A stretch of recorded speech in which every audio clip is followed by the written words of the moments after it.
Welcome friends. Our next topic is ergodicity of random process, which means a random process xt is ergodic if all its statics can be determined from the sample function of the process, that is called as time averages. As we have already discussed in last video lectures that the properties of random process are statistically computed using expectation operator.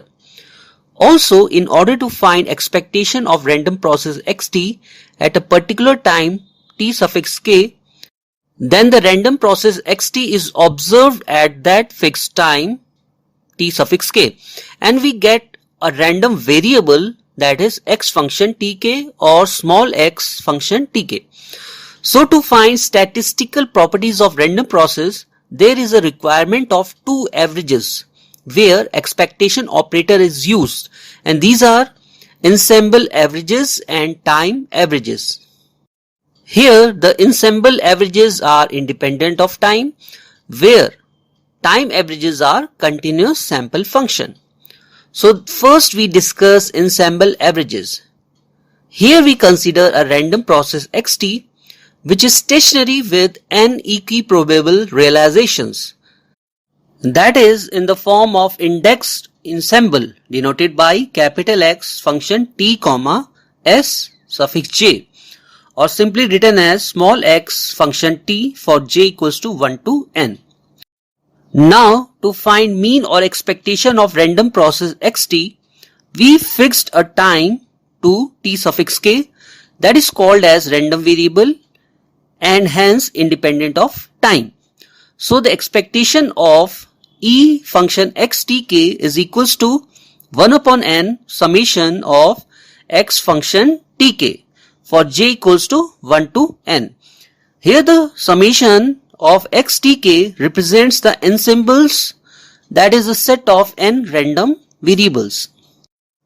And the second moment of random process xt is represented as expectation of x square t, and it is equals to 1 upon n summation of x square function tk for j equals to 1 to n.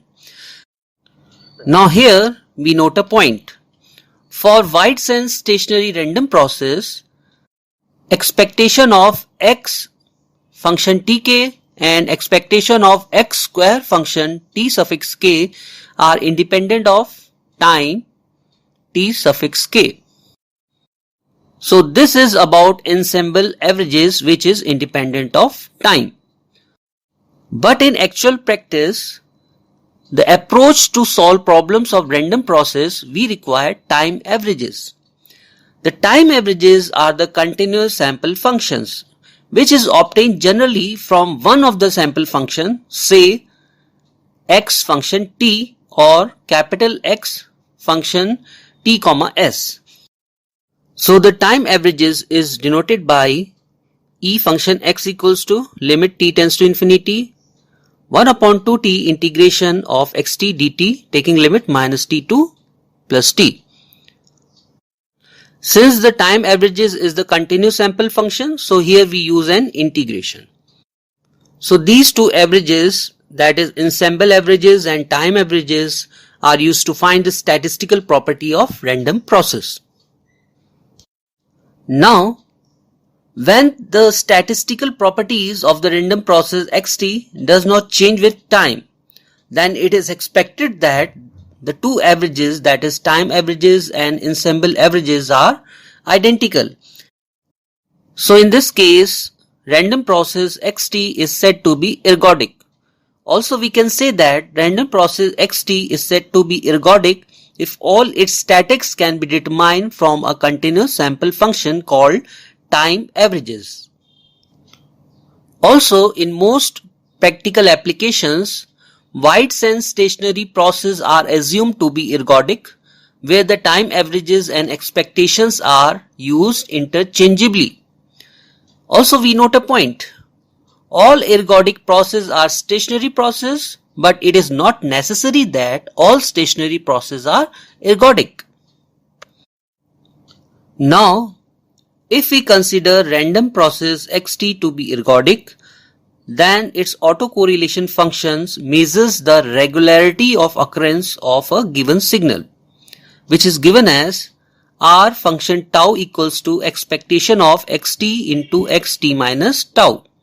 And in terms of continuous sample function, autocorrelation R function tau equals to limit t tends to infinity 1 upon 2t integration of xt into xt minus tau into d tau, taking limit minus t to plus t. Here xt is a sample function of random process capital X function t. Now as the autocorrelation function Rx tau increases, there is also increase the regularity of occurrence of a given signal. So the concept of ergodicity is very important because in practice we do not have a large number of sample function for which ensemble averages could be computed. So if the random process is found to be ergodic, then only one sample function is needed, and through which we can compute ensemble averages in terms of time averages. So we can say that all ergodic processes are stationary processes, but all stationary processes need not be ergodic. Similarly, all stationary processes are practically treated as wide sense stationary process, that is a type of random process.